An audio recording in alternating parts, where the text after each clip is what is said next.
Hey everybody, welcome to another AI Fuzz video, and today I want to show you another one of my workflows that I created.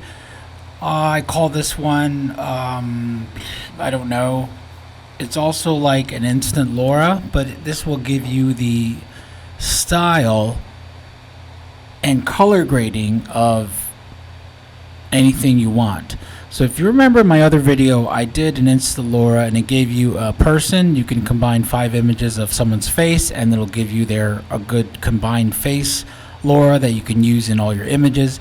This one is along the same lines, but you're able to input like tones of movies, or like an artist style, or like a cartoon style, and AI will do its best to mimic that style and apply it to whatever you want to put in here. So I'll go over the workflow. As always, this workflow will be available on my Patreon page on the post. You can download it from there. Would appreciate if you can support, because I try and make these as much as I can and make these as practical as I can.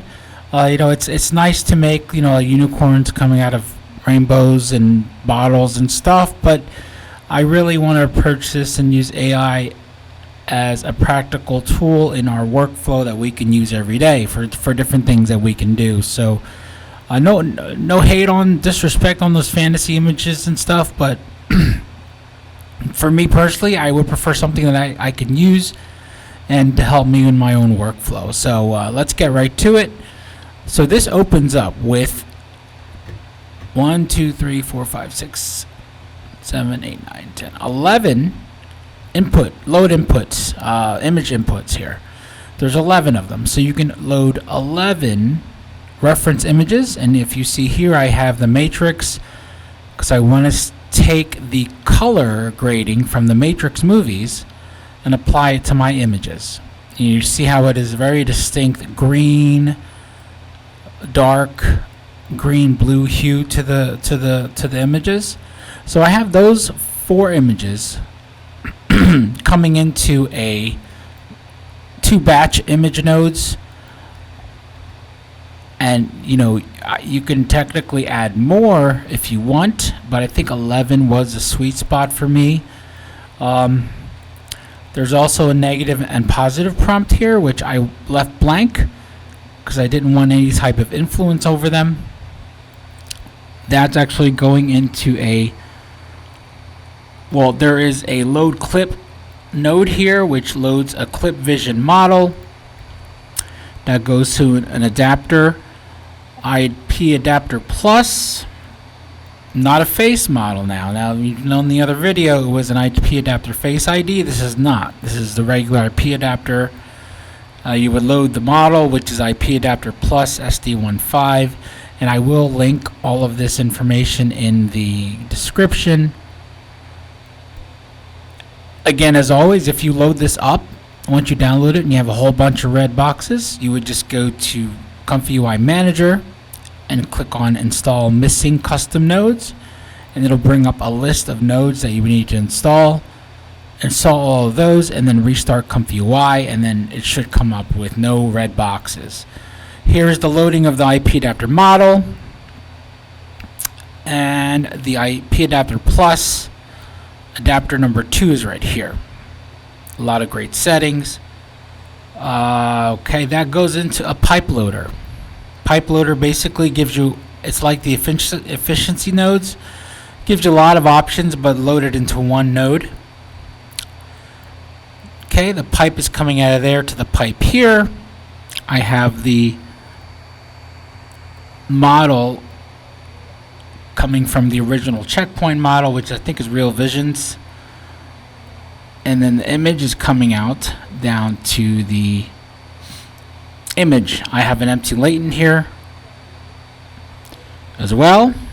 Okay, so I'm going to go back over here because there's still stuff down here I want to cover right here.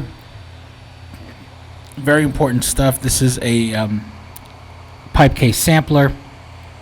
The pipe comes out and it goes out to an empty latent as well as the image.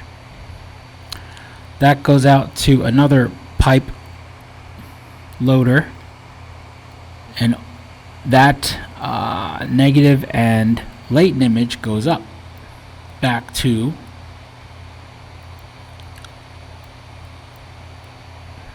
the original K-sampler. So I don't group my nodes like some other YouTubers do. I just make them, and you can fiddle around with them. You can make them however you want. So this will spit out initial images here. These are preview images. I only have this going from this portion of the process just to kind of see where we're at with these. See, so these images will not be like your final images, but this is coming from here, from this pipe node, and then it'll spit out, go through the sampler again, and then these are going to be your final images right here. Now if you notice, let's see, so it did technically get some of the green tint. The color grading is pretty there, is pretty on spot.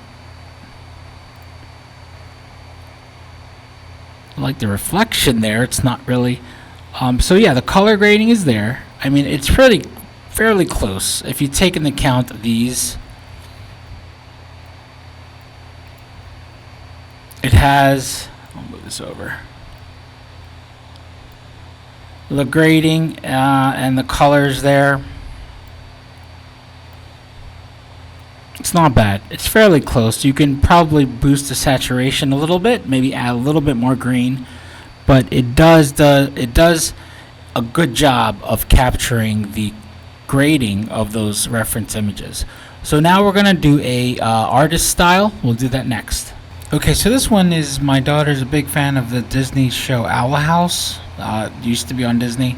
So I wanted to try and capture the style of the Owl House, the animation style. So I ran it through here. No prompt, negative or positive. I did choose a model that had sort of a